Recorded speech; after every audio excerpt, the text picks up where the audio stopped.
I am here before the marker, historical marker of our national global hero, Dr. Rizal. It is in this place where he published El Provincialismo in English, The Reign of Greed. And now that I am here with the President's Covenant marker of His Excellency, President Ferdinand Romualdez Marcos Jr., I know that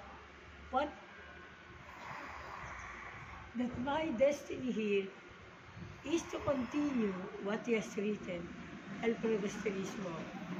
So this is our opening entitled Rizal Day 2025. Rizal Day 2025 for the new holy nation.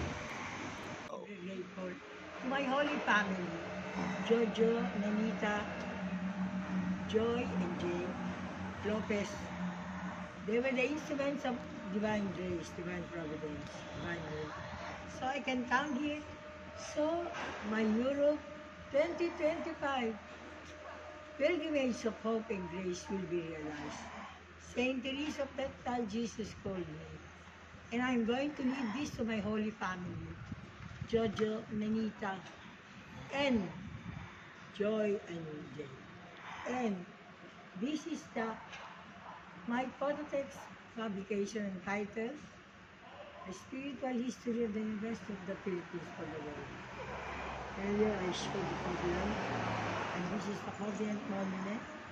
And now, with my Saint Joseph Jojo, Saint Joseph Jojo Lopez, and God realized to begin Saint Joseph Barangay Education, the Golden Filipino Civilization, prophecy of Dr. Rizal and Dr. Ferdinand Marcos.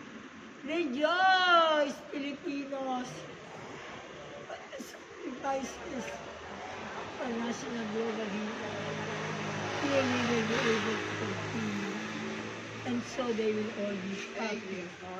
The saints and our ancestors, saints and heroes. Good morning, my compatriots all over the world.